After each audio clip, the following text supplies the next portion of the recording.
ధనుసు రాశి. సో ధనుసు రాశి మూలా నక్షత్రం 1, 2, 3, 4 పాదాలు, పూర్వాషాఢ 1, 2, 3, 4 పాదాలు, ఉత్తరాషాఢ 1వ పాదం. సో ధనుసు రాశి వారికి క్రోధినామ సంవత్సర ఫలితాలు: సకల కార్యముల యందు విజయము ప్రాప్తించుటచే ఉల్లాసముగా ఉందురు. అలాగే ప్రయత్నించిన కార్యములందు మిత్రలాభము బంధులాభము కలిగి సత్వర కార్యసిద్ధి కలుగును. ధన వ్యయము మాత్రము అపరిమితముగా ఉండును. ఇది అండర్లైన్ చేసుకోవాలి. డబ్బు బాగా ఖర్చు చేస్తారు. సో శత్రువులను కట్టడి చేయుటకు ధనమును వెచ్చించాల్సి రావచ్చును. శత్రువులను కంట్రోల్ చేయడానికి డబ్బు వాడతారు. ఇది అండర్లైన్ కొద్దిగా విచిత్రమైనటువంటి జాతకం అనవచ్చు. అలాగే రుణములు చేయవలసి వచ్చును. బ్యాంకు రుణములను సునాయాసముగా పొందుదురు. సో ఈజీగా మీకు బ్యాంకు నుండి లోన్లు వస్తాయి. చిన్న చిన్న అనారోగ్య లోపం నుండి అవకాశం ఉంది. దానివల్ల మెడిసిన్ తీసుకోవాల్సిన రావచ్చు. బంధుమిత్రులతో కలహ వాతావరణం ఉండును. శుభకార్యములు చేయుదురు. గృహ నిర్మాణాది కార్యక్రమాలు సిద్ధించును. ధైర్యముతో సమస్యలను ఎదుర్కొని విజయాన్ని సాధించగలరు. ప్రారంభములు అంటే ఏప్రిల్ మే నెలలో కొంత ధనాన్ని వ్యయం ఎక్కువగా ఉంటుంది.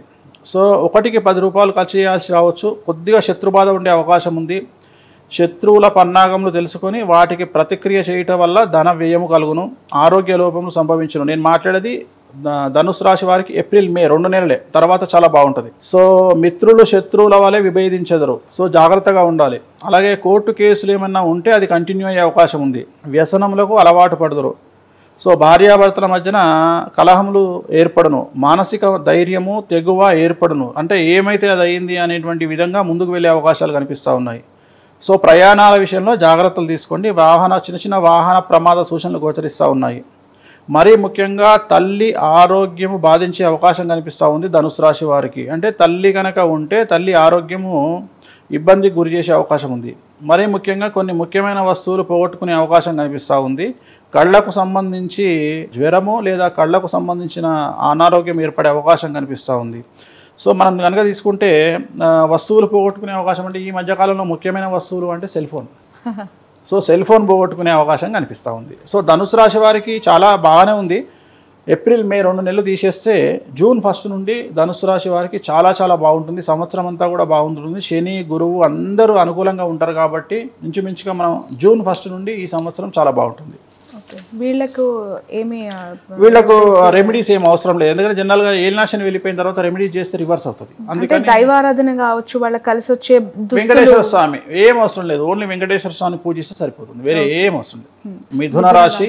సో మిథున రాశి మృగశిర 3, 4 పాదాలు, ఆరుద్ర 1, 2, 3, 4 పాదాలు, పునర్వసు 1, 2, 3 పాదాలు. సో మిథున రాశి వారికి క్రోధినామ సంవత్సరం అంతా శుభాశుభ ఫలితములతో ఉత్సాహంగా ఉంటుంది. తలచిన కార్యములన్నీ సత్వరము నెరవేరేటువంటి సూచనలు కనిపిస్తూ ఉన్నాయి. సర్వులు మిత్రులై కార్య సాధనకు ఉపకరిస్తారు. ఇష్టకామ్యార్థములన్నీ నెరవేరి ఇంటియందు శుభకార్యములు అత్యంత ఉత్సాహంతో గడుపుతారు. సకల కార్య సిద్ధి, అప్రయత్న ధనలాభము, బంధుమిత్ర కుటుంబ పరివారంతో తీర్థయాత్రా గమనము చేయగలరు. గురుదైవ అనుగ్రహంతో నూతన ఉత్తేజంతో సకల కార్యసిద్ధి పొందగలరు. నూతన ప్రయత్నములన్నీ ఫలించును. ఆరోగ్యం సిద్ధించును. పితృ సంబంధమైనటువంటి స్థిరాస్తులు కలిసి వచ్చును. సంవత్సర ప్రారంభము అత్యంత ఉత్సాహంతో అన్ని పనులు చేయుతురు. ఆర్థిక సమస్యలన్నింటి కొలిక్కి వచ్చును. ఎప్పటి నుండో ఆగిపోయిన పనులన్నీ నెరవేరగలవు. బ్యాంకు లావాదేవీలలో ప్రతిష్టంభన తొలగిపోవును. మనోధైర్యము హెచ్చును. మధ్య మధ్య కొంత అనారోగ్య సూచనలు గోచరిస్తూ ఉన్నాయి. అలాగే భార్య భర్త లేదా కుమారులకు సంబంధించినటువంటి సమస్యలతో కొద్దిగా ఇబ్బందులు ఎదుర్కొనేటువంటి అవకాశం కనిపిస్తూ ఉంది. అలాగే ఔషధ సేవనం చేయవలసి వస్తుంది. అంటే ఖచ్చితంగా ఎక్కడనో ఆరోగ్య సమస్యలు ఏర్పడే అవకాశం కనిపిస్తూ ఉంది.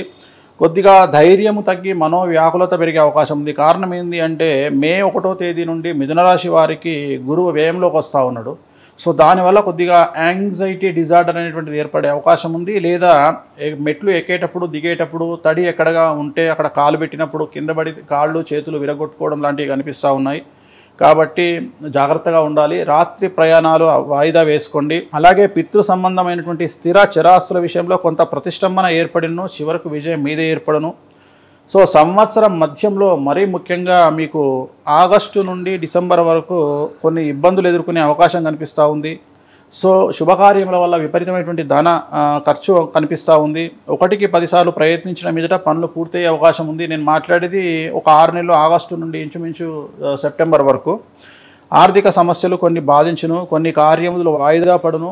అలాగే పోలీసు కోర్టు కేసులు తిరగదోడే అవకాశం ఉంది. లేదా కొత్త కేసులు మీద పడే అవకాశం ఉంది. అలాగే శత్రు బాధ కలిగేటువంటి అవకాశం ఉంది. నిద్రలేమి, అనాసక్తత, ఆకలి లేకపోవడం వంటి సమస్యల వలన ఇబ్బందులు పడుదురు. ఆర్థిక సమస్యలు పెరుగుటచే నిరాశ నిస్పృహకు గురి అవుదురు. సో బ్యాంకు లావాదేవీలు సమస్యాత్మకంగా ఉండును. నేను మాట్లాడేదన్నీ కూడా ప్రత్యేకించి మిథున రాశి వారికి ఆగస్టు నుండి ఒక 5-6 నెలలు తీసుకోవాలి. అంటే ఇంచుమించుగా ఆగస్టు నుండి డిసెంబర్ లేదా జూలై నుండి డిసెంబర్ వరకు మిథున రాశి వారికి గురువు వల్ల సమస్యలు ఏర్పడేటువంటి అవకాశం కనిపిస్తూ ఉంది. మిగతా అంతా కూడా అనుకూలంగా ఉంటుంది. అంటే వీళ్ళు ఎక్కువగా ఏ దేవుడిని ఆరాధించారు? మంచి ప్రశ్నమ్మా. సో గురువు నీచంలో ఉన్నాడు కాబట్టి, శని బాగున్నాడు, రాహు బాగున్నాడు. గురువు నీచం ఉన్నాడు కాబట్టి ప్రతి గురువారం నాడు ఎల్లో కలర్ షర్ట్ వేసుకోవాలి, లేదు టీషర్ట్ వేసుకోవాలి. అలాగే గురువారం నాడు శ్రీకాళహస్తిలో గురు దక్షిణామూర్తి దర్శనం చేసుకోవాలి, సరిపోతుంది. సో ఈ సంవత్సరం కనుక మనము ఆదాయ వ్యయాలను ఒకసారి పూర్తిగా పరిశీలిస్తే 12 రాశుల వారికి సంబంధించి, సో మేషరాశి వారికి సంబంధించి ఆదాయం 8, వ్యయం 14, రాజపూజ్యం 4, అవమానం 3. అలాగే వృషభ రాశికి సంబంధించి ఆదాయం 2, వ్యయం 8, రాజపూజ్యం 7, అవమానం 3. అలాగే మిథున రాశికి సంబంధించి ఆదాయం 5, వ్యయం 5, రాజపూజ్యం 3, అవమానం 6. కర్కాటక రాశికి సంబంధించి ఆదాయం 14, వ్యయం 2, రాజపూజ్యం 6, అవమానం 6. సింహరాశికి సంబంధించి ఆదాయం 2, వ్యయం 14, రాజపూజ్యం 2, అవమానం 2. కన్యారాశికి సంబంధించి ఆదాయం 5, వ్యయం 5, రాజపూజ్యం 5, అవమానం 2. తులారాశి ఆదాయం 2, వ్యయం 8, రాజపూజ్యం 1, అవమానం 5. వృశ్చిక రాశి ఆదాయం 8, వ్యయం 14, రాజపూజ్యం 4, అవమానం 5. అలాగే ధనుస్సు రాశి వారికి ఆదాయం 11, వ్యయం 5, రాజపూజ్యం 7, అవమానం 5. మకర రాశి వారికి 14, ఆదాయం 14, వ్యయం 3, రాజపూజ్యం 1, అవమానం. కుంభరాశి వారికి 14, ఆదాయం వ్యయం 14, రాజపూజ్యం 4, అవమానం 1. మీనరాశి వారికి 11, ఆదాయం వ్యయం 5, రాజపూజ్యం 2, అవమానం 4. మీనరాశి వారికి అవమానం అనేటువంటిది చాలా ఎక్కువగా కనిపిస్తుంది. సో మొత్తం ఓవరాల్గా కనుక తీసుకుంటే మీనరాశి వారికి కొద్దిగా ఈ సంవత్సరం T20లో ఉన్నట్టు 6లు ఎక్కువ కనిపిస్తున్నాయి వాళ్ళ జాతకంలో. జాగ్రత్తగా ఉండాల్సినటువంటి పరిస్థితి మీనరాశి వారు. ఓకే ఓకే, అంటే మీనరాశి ఒకటే ఈ ఎంటైర్ రాశుల్లో ఉంది, అన్ని రాశులు కూడా ఎఫెక్ట్ అవుతాయి, బట్ మీనరాశికి కొద్దిగా ఎక్కువగా కనిపిస్తూ ఉంది. అధిపతి కనుక తీసుకున్నట్లయితే అంటే ఈ క్రోధినామ సంవత్సరానికి అధిపతి కుజుడు. సో కుజుడు అనేటువంటి వాడు రావడం వల్ల ఏం జరుగుతోంది ఈ సంవత్సరం అంటే, ఈ సంవత్సరం ఎక్కువగా భూకంపాలు, సునామీ హెచ్చరికలు, అలాగే అగ్ని ప్రమాదాలు, రాజుల మధ్యన యుద్ధాలు, కేంద్ర ప్రభుత్వానికి రాష్ట్ర ప్రభుత్వాల మధ్యన ఒక భీకరమైన వాతావరణం ఉండేటువంటి అవకాశం ఉంది. ఈ సంవత్సరం విడాకులు చాలా ఎక్కువగా ఉంటాయి. ఈ సంవత్సరం పాము కాటుల వల్ల చనిపోయే జనాభా ఇంతకు ముందు కంటే చాలా తీవ్రంగా ఉంటుంది. ఈ సంవత్సరంలో నరఘోష చాలా ఎక్కువగా ఉంటుంది. ఒకడి మీద ఒకడు పడి ఏడవడం అనేటువంటిది చాలా ఎక్కువగా ఉంటుంది ఈ సంవత్సరము. అలాగే ఈ సంవత్సరము అయితే భూమి యొక్క రేటు డ్రాప్ అన్న అవ్వచ్చు, లేదా హైగా పెరిగే అవకాశం ఉంటుంది. అంటే ఫ్లక్చువేషన్స్ అనేది ఈ సంవత్సరం మనం ప్రిడిక్ట్ చేయొచ్చు. ఉదాహరణ 2 కోట్లు పోయినటువంటి ల్యాండ్ సడన్గా 1 crore పడిపోయే అవకాశం ఉంది, లేదా ₹1 ల్యాండ్ సడన్గా విత్ ఇన్ 1 monthలో 2 కోట్లకు పోయే అవకాశం ఉంది. అంటే సడన్ ఫ్లక్చువేషన్స్ ఇన్ ల్యాండ్ రేట్లలో కనిపిస్తూ ఉంది. సో ఈ సంవత్సరానికి సంబంధించి అలాగే చాలా వరకు మనకు శుక్రుడికి అధిపతులు, రాజు కాకుండా ఉదాహరణ సేనాధిపతి కానీ, లేకపోతే సస్యాధిపతి, ధాన్యాధిపతి, అర్ఘ్యాధిపతి, ఇలా అధిపతులలో ఎక్కువ లీడ్ అనేటువంటి శుక్రుడికి రావడం జరిగింది. అలాగే ఈ సంవత్సరము మంత్రి కనుక శని అయినాడు, అలాగే రాజు కుజుడు అయినాడు. సో ఇద్దరు నెగిటివ్ రిజల్ట్స్ ఇచ్చేటువంటి గ్రహాలు. సో ఖచ్చితంగా ఈ సంవత్సరము ప్రకృతి బీభత్సాలు చాలా ఎక్కువగా ఉండేటువంటి అవకాశాలు కనిపిస్తూ ఉన్నాయి. అలాగే ఈ సంవత్సరం మనకు మే 4, అలాగే మే 11, అలాగే మే 28కి సంబంధించి కర్తరీలు ఏర్పడతా ఉన్నాయి. వీటి వల్ల శుభకార్యాలు అనేటువంటివి మనకు ఇంచుమించుగా మే 1 నుండి సెప్టెంబర్ వరకు మనకు శుభకార్యాలు ఏమీ కూడా లేవు ఈ సంవత్సరం. ఓకే, సో ఈ సంవత్సరం శుభకార్యాలు ఇంచుమించుగా ఏప్రిల్ 18వ తేదీ అంటే మనకు ఉగాది నుండి తీసుకుంటే ఒక 10 రోజుల పాటు, శ్రీరామనవమి వరకే మనకు ముహూర్తాలు ఉన్నాయి. శ్రీరామనవమి తర్వాత మళ్ళీ ముహూర్తాలు లేవు ఇక మనకు, ఇంచుమించు 5 to 6 months లేవు మనకు. సో అదొకటి గుర్తుంచుకోవాల్సినటువంటి అంశం. అంటే ఈ మధ్యకాలంలో ఇంత గ్యాప్ ఎప్పుడు రాలేదు మనకు జనరల్గా. ఎందుకు గ్యాప్? మూడం వస్తుంది కదా, మూడం వచ్చినప్పుడు సహజం కదా, మూడం వస్తుంది, కర్తరి వస్తుంది. సో మూడం అనేటువంటిది శుభకార్యాలకు నిషేధము. అదే కర్తరి అనేటప్పటికి ఓన్లీ వాస్తుకు సంబంధించి, గృహప్రవేశాలు వాటికి సంబంధించి నిషేధం. సో అలాగే ఈ సంవత్సరం మనకు రేవా నది పుష్కరాలు ప్రారంభం అవుతా ఉన్నాయి. ఎప్పటి నుండి అంటే మే 1, 2024 నుండి 12 మే 2024వ తేదీ వరకు 12 రోజుల పాటు రేవా నది పుష్కరాలు మనకు ప్రారంభం అవుతా ఉన్నాయి ఈ సంవత్సరం కనుక తీసుకున్నట్లయితే. అలాగే ఈ సంవత్సరం కనుక తీసుకున్నట్లయితే మనకు రాజు కుజుడు, మంత్రి శని, సేనాధిపతి శుక్రుడు, సస్యాధిపతి కుజుడు, ధాన్యాధిపతి రవి, అర్ఘ్యాధిపతి శుక్రుడు, మేఘాధిపతి శుక్రుడు, రసాధిపతి గురుడు, నీరసాధిపతి కుజుడు. ఇంచుమించుగా మొత్తం ఓవరాల్గా తీసుకుంటే కుజుడికి 1, 2, 3 పొజిషన్లు కుజుడికి ఉన్నాయి, అలాగే 2 పొజిషన్లు శుక్రుడికి ఉన్నాయి. సో కుజుడు శనికి కాంబినేషన్ వల్ల చాలా వరకు నెగిటివ్ ఫలితాలను ఇచ్చేటువంటి అవకాశం కనిపిస్తూ ఉంది. ఓవరాల్గా మనం బేసిక్గా ఈ సంవత్సరం ఫలితాలను విశ్లేషిస్తే అంటే వీళ్ళు ఉండడం వల్ల ఏం జరుగుతుంది అంటే రాజ విరోధము అధికమవును. అంటే రాజు మీద నెగిటివ్ ఒపీనియన్ అనేది ఈ సంవత్సరం అందరికీ, రాష్ట్రాల సీఎంలకు కావచ్చు, దేశ ప్రధానికి కావచ్చు, జనాలకు వాళ్ళ మీద నెగిటివ్ ఒపీనియన్ కలిగే అవకాశం ఈ సంవత్సరం కనిపిస్తూ ఉంది. అగ్ని భయము, చోర భయము, రోగ భయము ఎక్కువగా ఉంటుంది.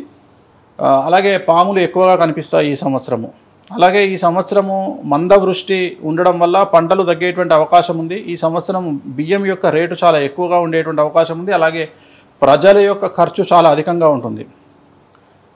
అలాగే ఈ సంవత్సరము బాగా తీసుకుంటే డివోర్స్ అనేది చాలా ఎక్కువగా కనిపిస్తుంది. అండ్ ఇంకొక ముఖ్యమైన విషయం ఏంటంటే సెక్స్కి సంబంధించి ఈ సంవత్సరం జనాల్లో ఒక పిచ్చి, అంటే ఇప్పటి వరకు అంటే ఏదైనా వేణుస్వామి బయటికి చెప్తాడు కాబట్టి జెండర్లో బైసెక్సువల్ అనేది కనిపిస్తూ ఉంది. ఇంతకుముందు మనకు తెలిసింది గేస్ అని కానీ స్వలింగ సంపర్కులు అంటే లేడీస్ కానీ జెంట్స్కి కానీ అనుకునేవాళ్ళం. బట్ ఇప్పుడు బైసెక్సువల్ అనేటువంటిది ఎక్కువగా ఈ సంవత్సరం వృద్ధి చెందేటువంటి అవకాశం ఉంది. అలాగే ఈ సంవత్సరం కనుక తీసుకుంటే పంటలు తక్కువగా పండేటువంటి అవకాశం కనిపిస్తూ ఉంది. కాకపోతే ఎరుపు రంగు పంటలు సంపూర్ణంగా ఉండేటువంటి అవకాశం ఉంది. ఎరుపు రంగు పంటలు అంటే జనరల్గా మిర్చి ఎక్కువగా పండే అవకాశం ఈ సంవత్సరం కనిపిస్తూ ఉంది. సో తెల్లని ధాన్యాలు కూడా ఈ సంవత్సరం బాగా పండేటువంటి అవకాశాలు కనిపిస్తూ ఉన్నాయి. తెల్లని ధాన్యాలు అంటే రైస్ పండిన నూకలుగా మారడం వల్ల రైస్ రేటు పెరిగే అవకాశం ఉంది ఈ సంవత్సరం. సో ఓవరాల్గా తీసుకుంటే ఈ సంవత్సరం అంతా బాగానే ఉంది. మనం బాగానే ఎలా ఉన్నా బాగుంది అనాలి, ఉగాది పచ్చడిలాగానే. కాకపోతే కొన్ని మేజర్ ఇష్యూస్ అయితే కనిపిస్తూ ఉన్నాయి. సునామీ హెచ్చరికలు కావచ్చు, భూకంపాలు కావచ్చు, అగ్నిపర్వతాలు బ్లాస్ట్ అవ్వడం కావచ్చు, అగ్ని చోర రోగ ప్రమాదాలు ఉండడం అవ్వచ్చు, ఇవన్నీ కూడా ఈ సంవత్సరం అధికంగా కనిపిస్తూ ఉన్నాయి. ఇప్పుడు ఆపరేషన్ లేకుండానే మోకాళ్లకు ప్లాస్మా ట్రీట్మెంట్, మీ ఆర్థోపెడిక్ సమస్యలన్నిటికీ రోబోటిక్ టెక్నాలజీ ద్వారా తక్కువ ఖర్చుతో శాశ్వత పరిష్కారం, ఫ్రీ కన్సల్టేషన్, ప్రతి ట్రీట్మెంట్ పై 20% డిస్కౌంట్. ఈ ఆఫర్ కొద్ది రోజులు మాత్రమే, త్వరపడండి. V9 hospitals 9281465842.